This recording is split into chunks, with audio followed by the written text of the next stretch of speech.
All right, guys. So I went on to just get it forward a little bit. So we're getting there. Don't get too discouraged. We're almost done. It took me like literally 4 minutes then, and that was it. So this is not the final version, but then still. Okay, so what I did while my earphones were disconnected is I changed the color of my base rust. It was a bit closer to this, so I feel from having the layer on top, I was really able to then understand more what was missing from the reference in terms of comparing. So I feel that that this solves this issue. So having a darker color for the metalness. I then went back into the bumps that I created, and then so the bigger bumps. Um, so these ones, and I played with the levels, whereas I removed uh, the whitest value of white, and then I moved this around so that I have more like visible bumps, just like over uh, over here, for example, and then from lowering the whites, so it removes this um, the bump being too intense. So I still want some volume though. Okay, so let's say like this. So okay, I'll just blur this a little bit, add filter, blur, just a smidge so that the lines that you can see over here disappear. Okay, uh, okay, that's enough. Okay, perfect. So then, what I went on to do, so I'll do as if I didn't do any of these steps. So what I went on to do is I created a fill. When I look at the reference, it's like the bottom part is kind of a sandy feel, and then there's rust on top of this. So from here, what I like to do is I use the concrete just for color variation.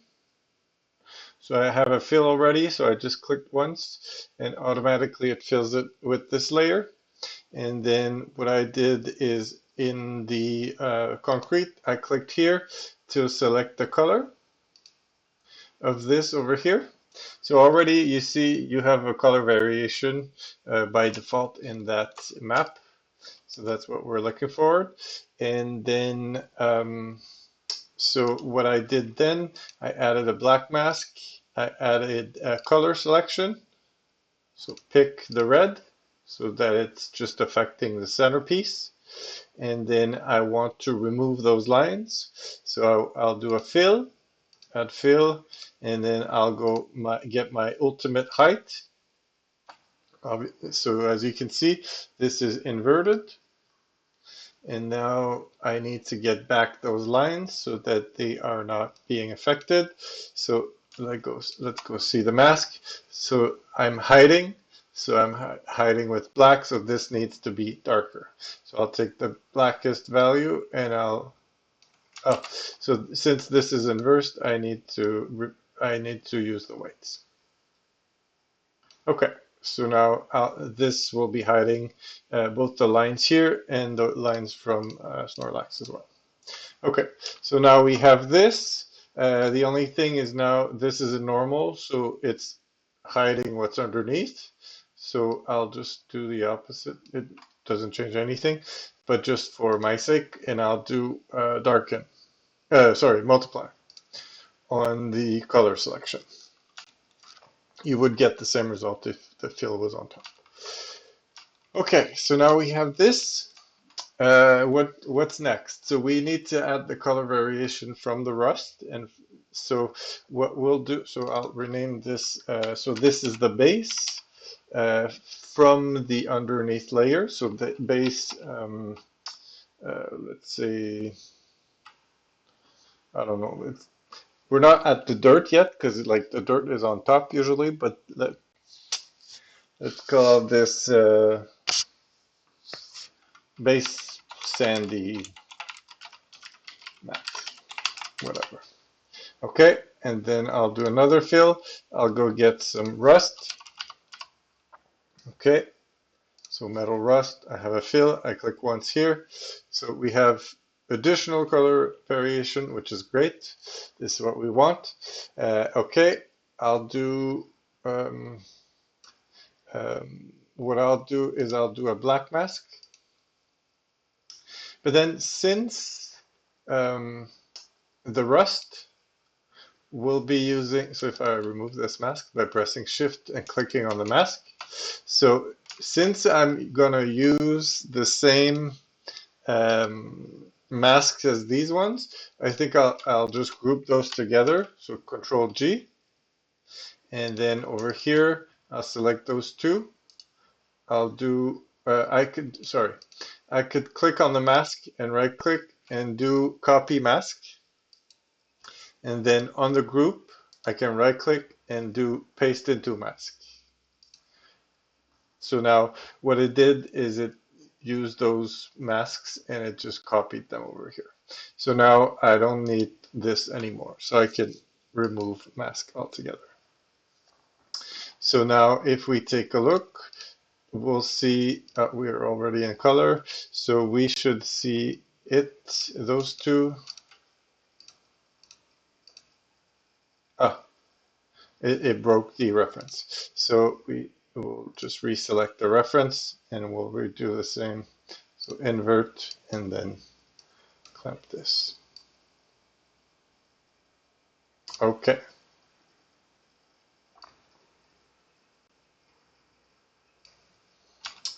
So from here, what I want to do is I want to mask some rust so that I have a mix in between the sandy part and the rust over here. So what I'll do is I'll use a generator. And this generator, so I'll remove so I'll reapply the mask. This generator, I'll use a dirt. And then it's disabled. So, okay.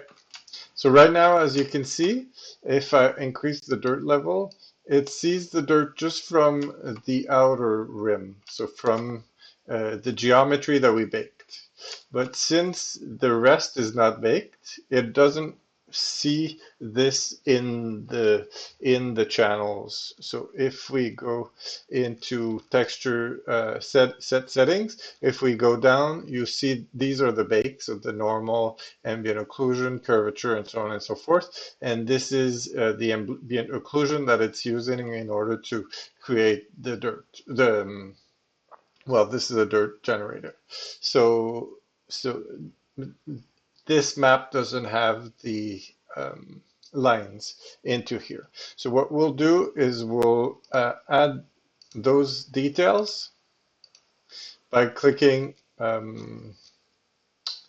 micro height. We'll get our anchor point for our height ultimate.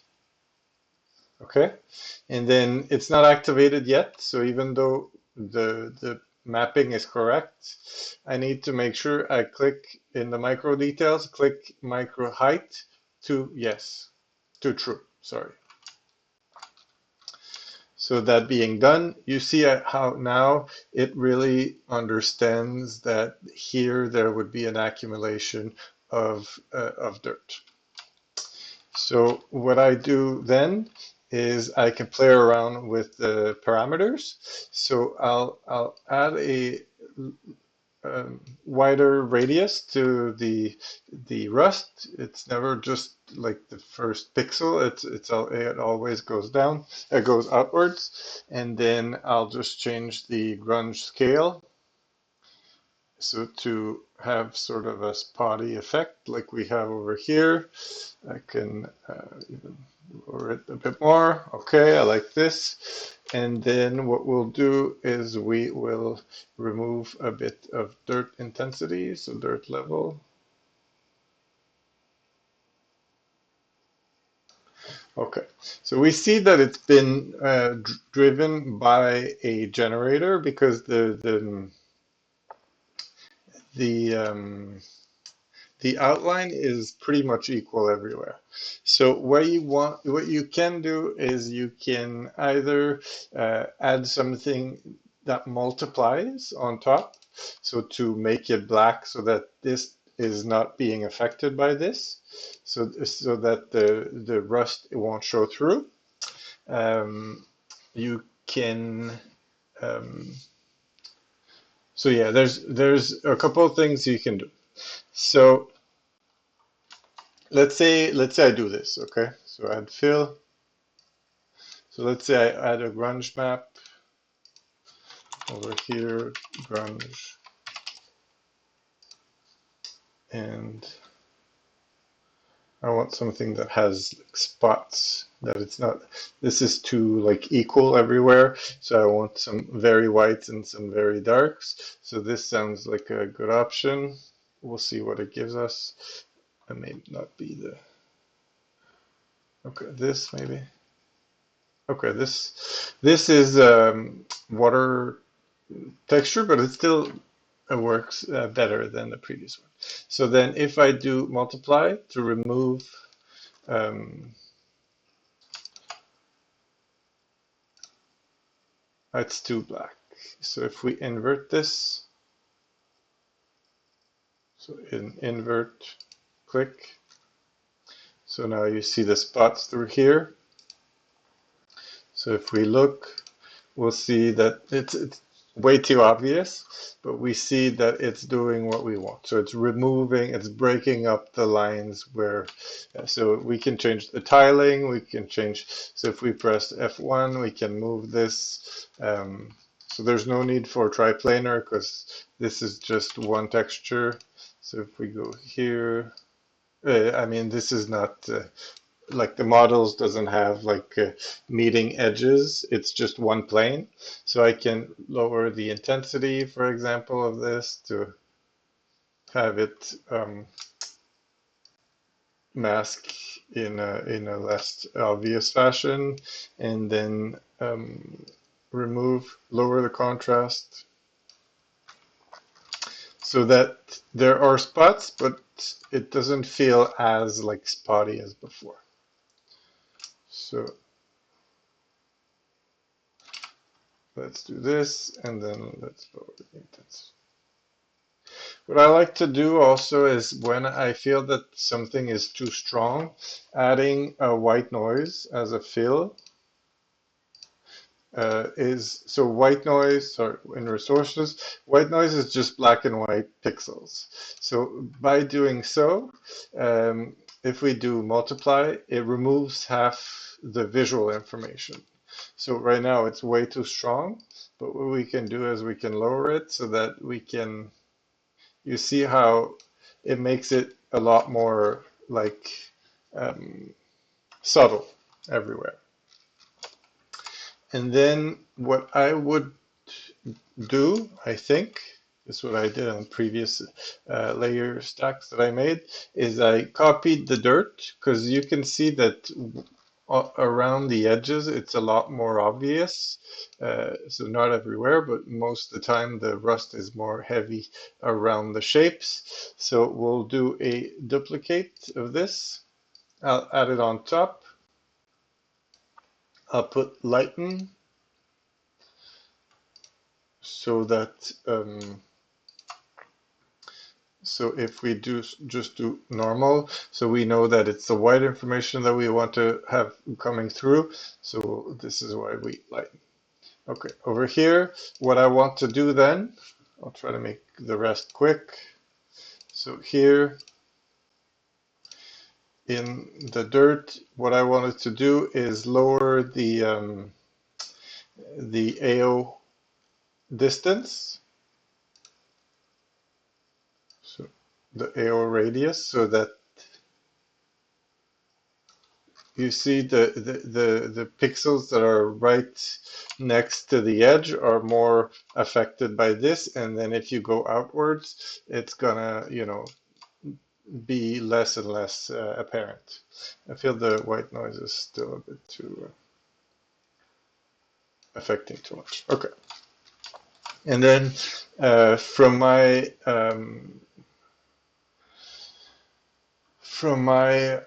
opinion, I feel that it's too red, so I think we'll just gonna change and maybe just color pick this over here to something that's more brown. But you see, we have color variation over here. We have color variation in the sand. So we have visual interest pretty much everywhere now.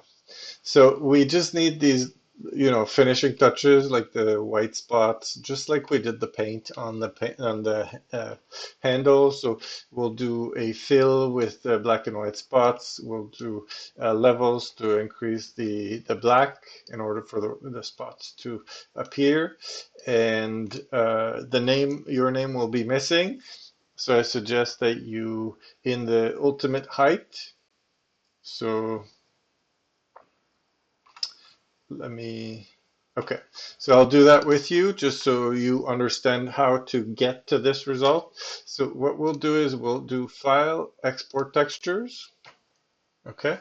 So so the idea is to generate a texture to understand where I need to write my name, right? So here I'll just select the default, whatever. Usually it's PBR metallic roughness, okay. So I choose a path. So in my case, I'll do project 2, PRO, no, not project 2021, project 2. Is it there? Oh, here, project 2 video. Sélectionner. So, okay. So I'll export these.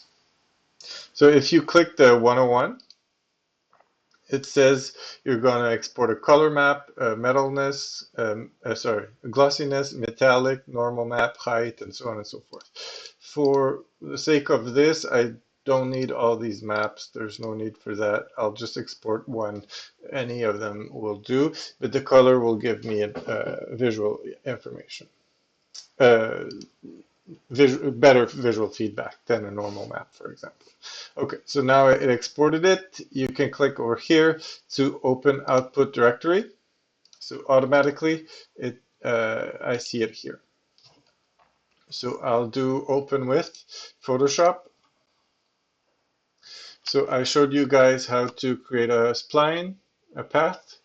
So in the shape, so the rectangle over here, you can do the ellipse. So in my case, I'll do, yeah, I think I'll do this. I'll do like that.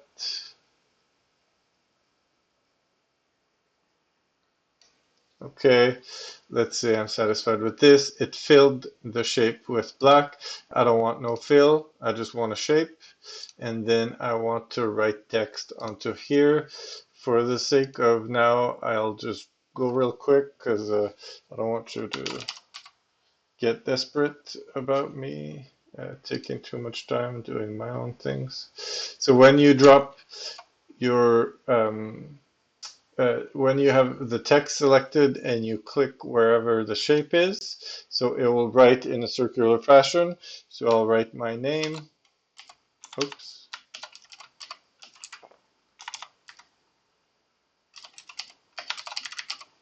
It's not where I want it to be, but I don't know if I can move this around the shape, probably by doing spacebar. Oh, it just disappeared. Um,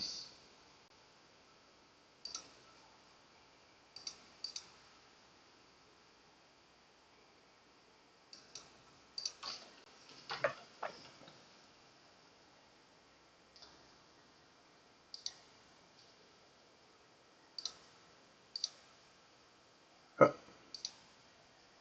uh, but I want it upside down on the other. I think this is the orientation.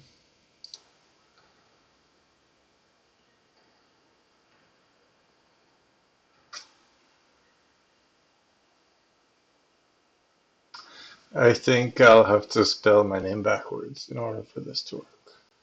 So,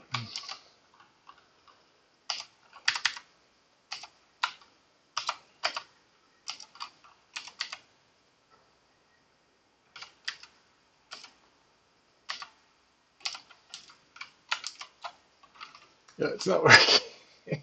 Oops. Oh, unless I do one thing, actually. If I do, once this is there, let me do a duplicate, and then I can do edit, and then flip horizontal, transform, flip horizontal. If I hide this one, it's still, okay, it's not working. But let's say we're satisfied with this, okay? Just for the sake of not taking too much time. So let's do this. So as I said, the mask needs to be white. It's a lot easier to work with in Painter afterwards. So we'll do a new layer, fill it with white, and then we'll do on top, we'll go on top, Control Alt Shift E to collapse everything, and we'll do Control I to inverse. So let's say my name was written properly. So we'll just do a file, export as, export as. So here, PNG, okay, export. I'll just export in my project to video folder. So this is, let's say, my name underscore M for mask. So here, that's done. So when dropping it here, oops, so again, dropping it here, texture, project 2, import into the ultimate height, ultimate. So I'll just add a new fill underneath where my anchor point is. And so add fill. And then I'll drop this here. This is my name. And then I'll put this to lighten so that I can get everything that's underneath. And that's it. So the name is there. Technically, it would be in the right orientation. Yeah, I think that's it. What you can do, what I realized is that if you don't want to have to do those two separately, you can just include those in your layers so that it's not just the red, but everything else. So let's see. I think it's this one. Yeah. So you see how if I don't do a fill with a multiply, which was the color mask, I think. Oh no, I used the ultimate to inverse and then use this as a mask. Yeah. So if I hide this, I then have the effect of the height going outwards on the other two. I think so yeah, there's a couple of finishing touches. Like this is not perfect by any means, but again, you can, for example, go over here. I can go here and then add, for example, a sharpen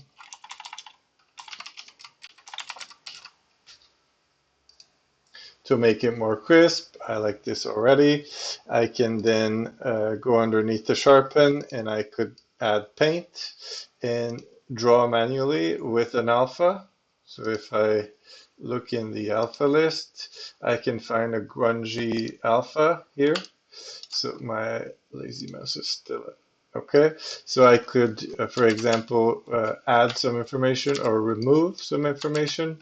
So I could lower the opacity, for example, and just remove. So let's say I want to have places where there's less rust, for example. Oh, sorry, I keep saying this. So let's say like this and so on and so forth. So So I could remove over here, whatever feels right visually and according to the reference as well. Then, so this is Rust, and then, uh, so another thing is,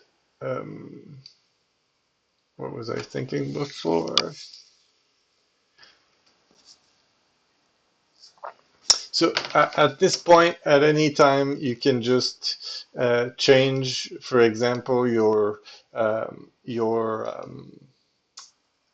patterns. So if I want to change my Akusai pattern for something else, so I could go here and just go in my fill and change the Okusai for example, I don't know, the lines that we chose the other day. Let's just, for the sake of example, add something that's different.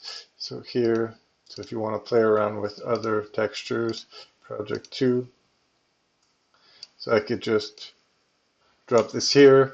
And since everything is based procedurally, so since everything has been created so that everything affects something else, so by changing this, automatically the rest builds itself on top of that.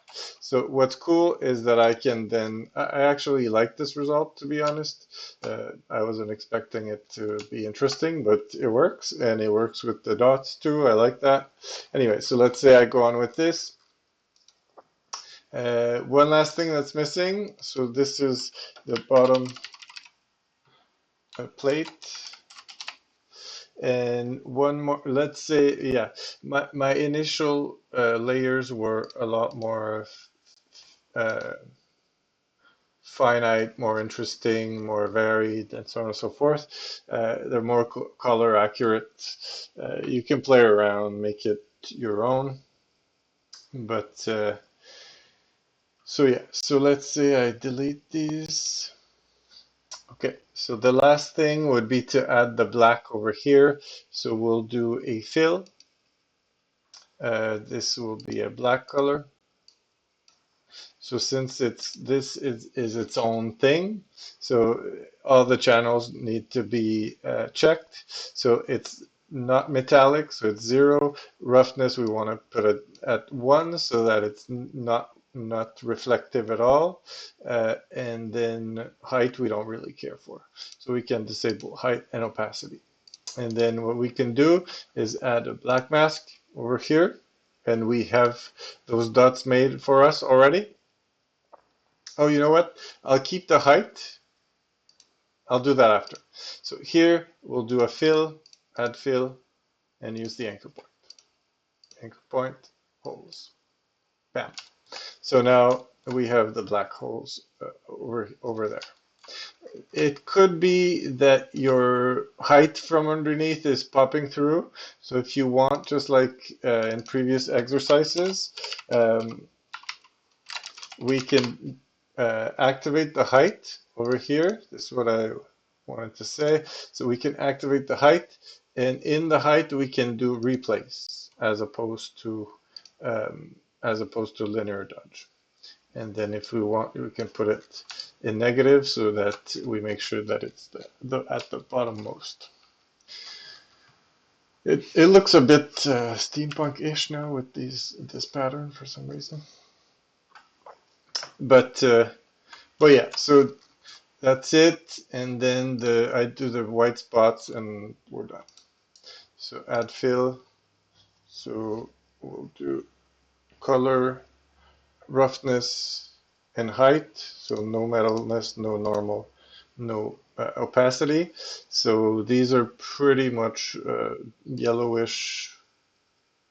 I'll add a smidge of yellow. Okay.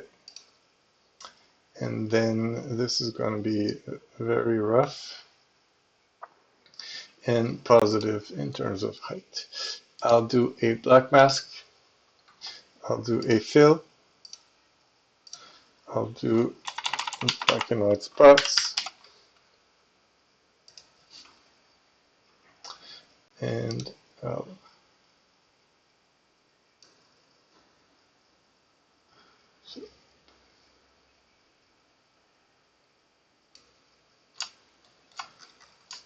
Okay, let's select this.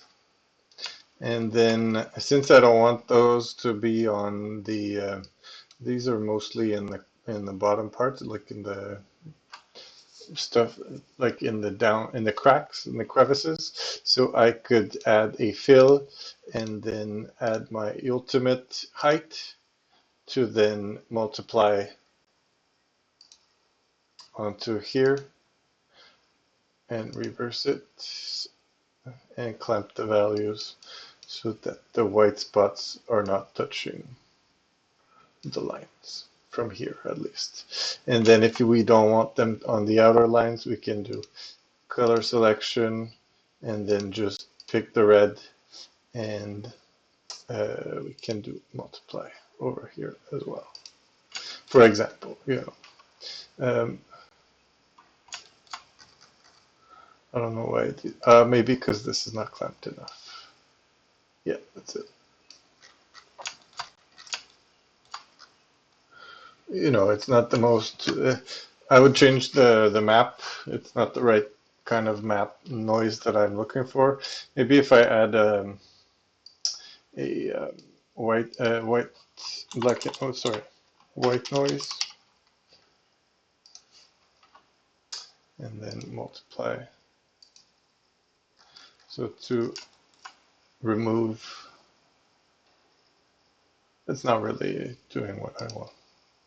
Anyways, find your own recipe, make it work, make it look something like this. But you see how like the metalness and everything. So I mean, if we just were to add dirt on top of here, I know it's been a while. Like this is like 3 videos of maybe 2 hours total. So I know you guys doing it the first few times around, it takes a lot more time to do it. So I don't want to, make it too tedious on you, but adding some dust into here, so we could, for example, add um, the the height bumps, the smaller ones. So here we could create an anchor point to use this as a crevice information for dirt. So let's say this is so tiny bumps. And then on top, because this is the lasagna idea. Oh, the holes, these ones need to be black too. So here we'll do fill, sorry, color selection, and we'll pick the green as well. And this is going to be multiply. Sorry, lighten, lighten. Okay, so yeah, just this one last step. So fill, I'll use the concrete to have the color variation that I want for the dust. On top, concrete.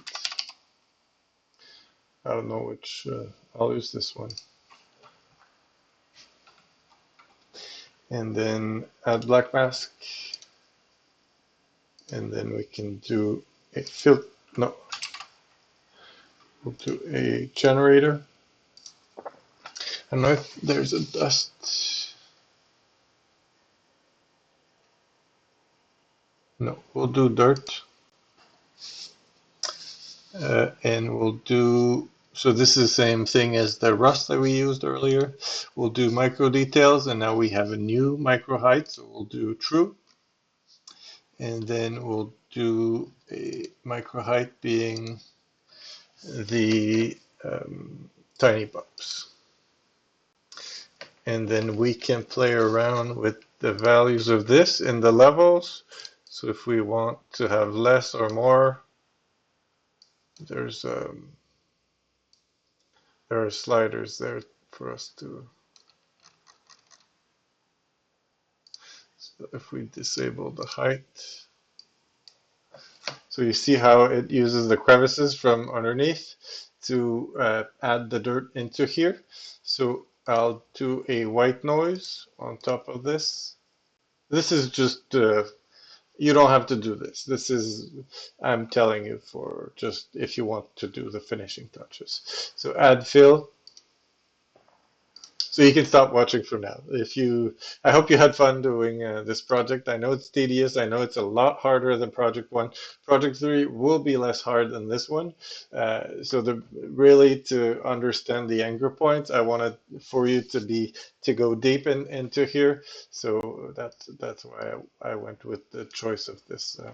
So by adding the white noise, you see how it removes most uh, the the dust over here, and then we want to make sure that this is just on the lines. So we'll use the ultimate again. So add fill, and then ultimate, and then we'll do multiply this so that yeah, the dust is just on the metal parts. Uh, I don't know if something is hiding this in a different layer, but if it, but you see how it adds an additional layer of visual interest. It makes it more, it's a bit too strong in my opinion. So we can lower the dirt intensity. So we can lower the dirt level and we can increase the contrast. But like, I mean, this still, even like this, it's interesting. It's just to gauge everything afterwards. Uh, but yeah, I feel if we were to fix this, and there's a lot that's going there that's interesting. And then you can go in and add paint, for example, and just remove whatever you don't want. So if we do multiply,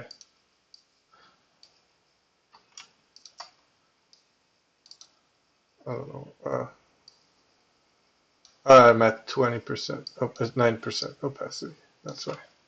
So if we remove like this with the paint, so I could just, yeah, draw on top of everything and just slowly remove some areas so that I can have more control over where the dust is being positioned. But like once you've done all of these, it will look pretty good in the end. You can add also the little orangey on in between everything else if you would like, but I think I won't ask more from you guys. It's more than enough if you've gotten to this point already. So that's it. I hope you had fun again, and yeah, make sure that you find a font that you like. Make sure that you have you know, try around with changing, for example, the patterns at the end. So if I were to change it for something else and be like, oh, this is interesting. I like this more than the. So let's say I were to. Oh, I have it in here. So yeah, just play around, have fun.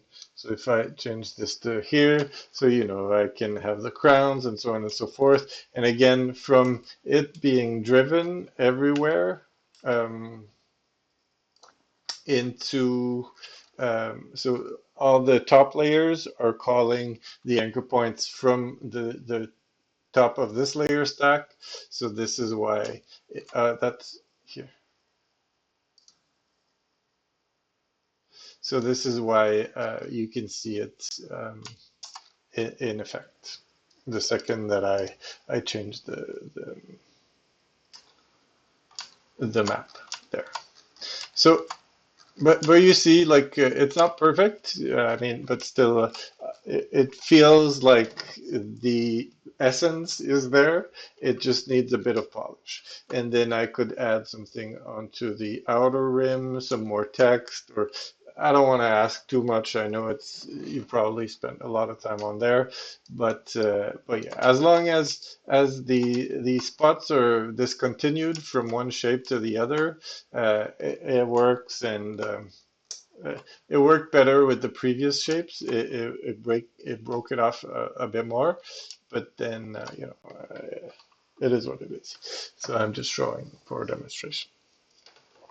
So That's it. So I went through the whole process. So just make sure that you bring your project to class, next Tuesday, because if you have questions, if you want to try things, I'll be there to answer just your questions. This is what the class is for. We won't be seeing any new material.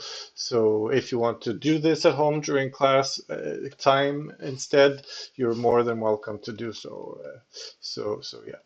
So I hope you have fun still with this. I know it gets complicated quickly, but yeah. So see you Tuesday, and if not, see you the week after. This project is due for the 18th of November, so not next week, but the week after. All right, bye.